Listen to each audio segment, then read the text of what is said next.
रवा माली साल मईशत की अबूरी शरह नमू 2.68% रही, जबकि हदफ था 3.6%। रवा माली साल के इकोनॉमिक सर्वे को हतमी शक्ल दे दी गई। वज़ीर खजाना मोहम्मद औरंगजेब आज इक़्तिसादी सर्वे पेश करेंगे। जियो न्यूज़ को हासिल दस्तावेज के मुताबिक महंगाई की शरह 5% तक महदूद रही।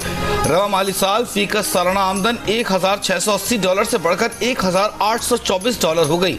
रवा माली साल ज़राई शोबे के तरक्की के 2% हदफ के मुकाबले में सिर्फ 0.56% रही।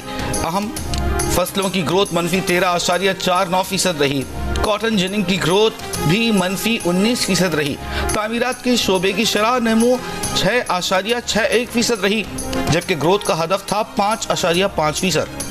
रियल स्टेट सरगर्मियों की ग्रोथ 3.75% रही, जबकि ग्रोथ का हदफ 3.7% था। हर कोई ये मानता है कि माशी इस्तेहकाम आ चुका है। उसमें हमारा जो करंट अकाउंट डेफिसिट है, हमारा फिस्कल डेफिसिट है, हमारी करेंसी की स्टेबिलिटी है, हमारा फॉरेन एक्सचेंज रिजर्व है, हमारी इन्फ्लेशन है, वो उस लेवल पे आ चुकी हैं कि अब हमने इसको कैसे लेके जाना है। इस बजट में बहुत वो इस्लाहात ला रहे हैं जिससे मुल्क आगे बढ़ सके इंशाल्लाह। वज़ीर खजाना मोहम्मद औरंगजेब ने कहा है कि एक रात में सब कुछ तब्दील नहीं किया जा सकता, कुछ वक्त दरकार है। आज हर कोई मान रहा है कि मुल्क की मईशत में बेहतरी आ चुकी है। कमालिया में जियो न्यूज़ से गुफ्तगू में कहा, मुल्क की मईशत में जो इस्तेहकाम आया उसको आगे लेकर जाएंगे। बजट में ऐसे इक़दाम कर रहे हैं जिससे मुल्क आगे बढ़ेगा।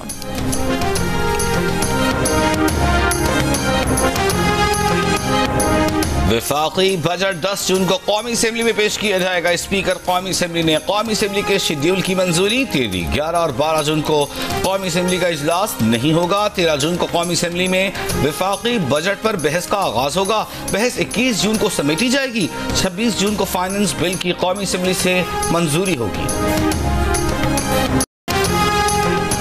महंगाई मार गई, बिजली गैस पेट्रोल की कीमतों ने कमर तोड़ दी। शहरी बजट से खौफजदा, किसी को बजट से उम्मीद तो कोई नाउमीदी का शिकार, किसी के शिकवे शिकायतें। बजट को लफ्जों का गोरख धंधा कह डाला। अवाम कहते हैं हुकूमत ने जैसे मोदी को हराया ऐसे महंगाई को भी मार भगाए। सदर आसिफ अली जरदारी ने कहा है कि मुल्क की मईशत को मजबूत बुनियादों पर इस्तवार करने और खुद कफील बनाने पर तवज्जो देना होगी। मुल्क की तरक्की और खुशहाली के लिए मिलकर काम करने की जरूरत है। ज़राअत मईशत की बुनियाद है। किसानों को सपोर्ट करके मुल्क की मईशत को तरक्की दे सकते हैं। सदर जरदारी की पीपल्स पार्टी के रहनुमाओं और वर्कर से मुलाकात में गुफ्तगू। भारत के शिद्दत पसंदाना हिंदुत्व नजरिए से पूरे खित्ते के लिए खतरा करार दिया। कहा, भारत में अक़लियतों खुसूसन मुसलमानों और ईसाइयों को तासुब और जुल्म का सामना है। गजा को भूखा रखने वाले इसराइल का इमदाद लाने वाले फ्रीडम फ्लोटिला पर ड्रोन से हमला। माहौलियाती कारकुन ग्रेटा थुनबर्ग और यूरोपीय रुकन पार्लियामेंट रीमा हसन समेत इमदादी काफिले में मौजूद अफराद को इसराइली फौज ने अगवा कर लिया। फ्लोटिला को इसराइल के साहिल पर जबरदस्ती मुंतकिल कर दिया गया। इसराइली वजारत दाखिला का कहना है कि शो खत्म हो चुका। फ्रीडम फ्लोटिला के मुसाफिरों को उनके वतन वापस भेजा जा सकता है। अक़वाम मुत्तहिदा की फ़लस्तीन के लिए खुसूसी नुमाइंदा फ्रांसिस्का अल्बानीज़ का कहना है कि फ्रीडम फ्लोटिला का सफ़र शायद खत्म हो चुका हो, मगर मिशन अभी खत्म नहीं हुआ। बहरे रोम की हर बंदरगाह को गजा के लिए इमदाद और यकजहती के साथ कश्तियां भेजी जाएं।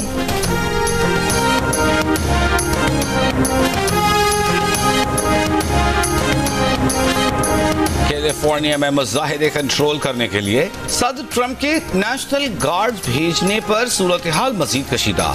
मुजाहिरीन ने मुतादिद गाड़ियों को आग लगा दी। पुलिस से झड़पें। पुलिस ने 10 मुजाहिरीन को गिरफ्तार कर लिया।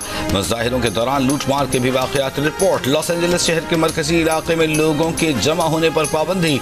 मुजाहिरे की कवरेज करने वाले ऑस्ट्रेलियाई सहाफ़ी को पुलिस एहलकार ने निशाना बनाकर रबर की गोली मारी। नेशनल गार्ड तैनात करने पर डेमोक्रेट रियासत के गवर्नर और सदर में भी मुहाज़रा आई। नेशनल गार्ड की तैनाती का हुक्म वापस लेने का मुतालबा। गवर्नर ने कहा कि जब तक सदर ट्रंप ने मुदाखलत नहीं की थी, हालात काबू से बाहर नहीं हुए थे। नेशनल गार्ड की तैनाती रियासत की खुद मुख्तारी पर ज़र्ब है। सदर ट्रंप का कहना है कि नेशनल गार्ड को अमन अमान यकीनी बनाने के लिए भेजा। इश्तियाल अंगेजी फैलाने वाले कानून से बच नहीं पाएंगे। लॉस एंजलिस में गैर कानूनी इमिग्रेंट्स के खिलाफ छापों की वजह से 3 रोज पहले मुजाहिरे शुरू हुए। हालिया दिनों में अब तक 200 से ज्यादा अफराद को हिरासत में लिया जा चुका।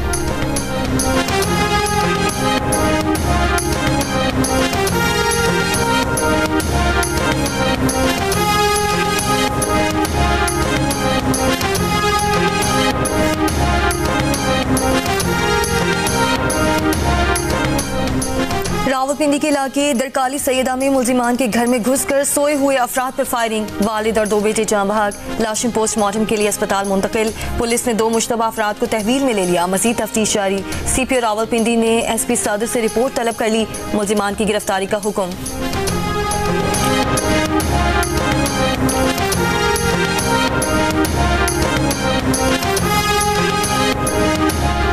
गवर्नर सिंध कामरान टिसोरी की इमाम काबा शेख डॉक्टर अब्दुर्रहमान बिन सुदैस से मुलाकात। उम्मत मुस्लिमा के इत्तेहाद, पाकिस्तान की तरक्की और आलमी अमन इस्तेहकाम के लिए खुसूसी दुआएं।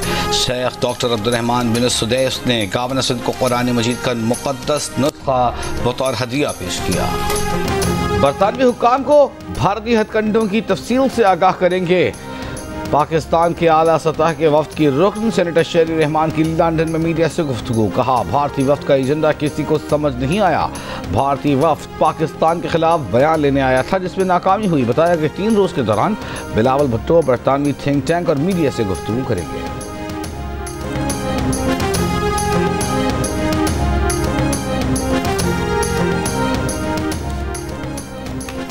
भारत को पाकिस्तान के हिस्से का पानी बंद करने देंगे, न पानी से खेल खेलने देंगे। वफाकी वजीर एहसन इकबाल की नारोवाल में मीडिया से गुफ्तगू। कहा, नरेंद्र मोदी सिर्फ अपनी शिकस्त छुपाने के लिए नित नई तावीलें बयान कर रहे हैं। मोदी ने जो नफरत की सियासत शुरू की थी अब मंतकी अंजाम की तरफ बढ़ रही है। पाकिस्तान भर में बड़े आबी ज़खायर की तामीर में तेजी लाने पर गौर। नायब वज़ीर आज़म इसहाक़ डार की ज़ेर सदारत आबी ज़खायर की तामीर से मुताल्लिक़ इजलास में पंजाब, सिंध, KP, गिलगित बल्तिस्तान के वज़ीर आला और वज़ीर आज़म आज़ाद कश्मीर की शिरकत। डिप्टी वज़ीर आज़म ने आबी चैलेंज से निपटने के लिए कौमी सतह पर मरबूत इक़दाम की ज़रूरत पर जोर दिया है।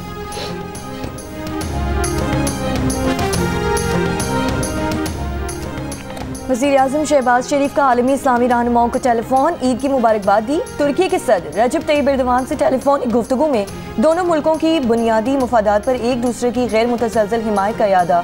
शहबाज शरीफ ने हालिया पाक भारत कशीदगी में मजबूत और गैर मुतसलसल हिमायत पर शुक्रिया अदा किया। सदर एर्दोगान ने भी पाकिस्तानी अवाम के लिए नेक ख्वाहिशात का इजहार किया। वज़ीर आज़म शहबाज शरीफ ने टेलीफोन पर ओमान के सुल्तान हैसम बिन तारिक को भी ईद उल अज़हा की मुबारकबाद दी। सल्तनत ओमान के साथ तमाम शोबों में 2 तरफ़ा ताउन मज़ीद मजबूत बनाने की ज़रूरत पर जोर। वज़ीर आज़म ने पाकिस्तान और भारत के दरमियान हालिया बहरान में ओमान के मौक़िफ़ पर शुक्रिया अदा किया। कशीदगी में कमी और मुज़ाकरात के लिए हिमायत को सराहा। शहबाज शरीफ का काज़ाकिस्तान के सदर को भी टेलीफोन, ईद की मुबारकबाद दी। दोनों रहनुमाओं का 2 तरफ़ा ताल्लुकात में मुस्बत पेशरफ्त पर इत्मीनान का इजहार।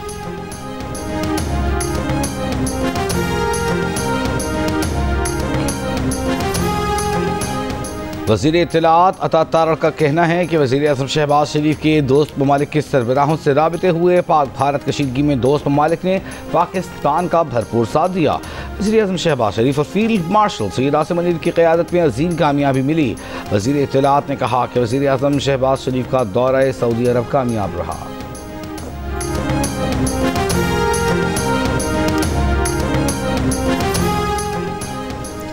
वज़ीर आज़म शहबाज शरीफ का चारों वज़राए आला, गवर्नर्स और मुल्की सियासी क़यादत को टेलीफोन, ईद की मुबारकबाद दी, नेक ख्वाहिशात का इजहार किया। वज़ीर आज़म का स्पीकर कौमी असम्बली सरदार अयाज सादिक, वफाकी वज़ीर अब्दुल अलीम खान, वज़ीर तालीम खालिद मकबूल सिद्दीकी, वज़ीर सेहत मुस्तफ़ा कमाल को टेलीफोन और ईद की मुबारकबाद। JUI के अमीर मौलाना फजलुर रहमान और अमीर जमात इस्लामी हाफिज़ सईमुर रहमान को भी टेलीफोन, आफ्ताब शेरपाव, अवैस नूरानी को भी टेलीफोन और ईद की मुबारकबाद। सियासी रहनुमाओं ने भी वज़ीर आज़म का शुक्रिया अदा किया। शहबाज शरीफ का चौधरी सालिक हुसैन से भी टेलीफोन पर राब्ता, ईद की मुबारकबाद दी। चौधरी शुजात की सेहतयाबी के लिए दुआ की।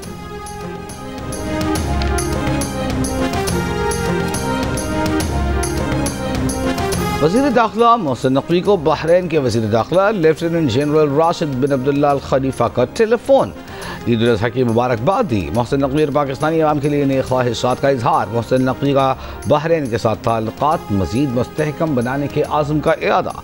बहरीन के वज़ीर दाखिला ने कहा कि जल्द पाकिस्तान का दौरा करेंगे। नेशंस लीग के फाइनल में पुर्तगाल ने स्पेन को शिकस्त लेकर टाइटल अपने नाम किया। मैच में स्पेन को 2-1 की बढ़तरी हासिल थी, लेकिन रोनाल्डो ने टीम के लिए गोल करके मुकाबला बराबर किया। मुकर्ररा वक्त और एक्स्ट्रा टाइम में भी मुकाबला 2-2 गोल से बराबर रहा। मैच का फैसला पेनल्टीज पर हुआ, जिसमें पुर्तगाल ने 3 के मुकाबले में 5 गोल से फतह अपने नाम की। हंजा के इलाके करीमाबाद के बुजुर्ग दरवेश अली की 100वीं सालगिरह। बुजुर्ग ने रक्स करके अपनी सालगिरह का जश्न मनाया।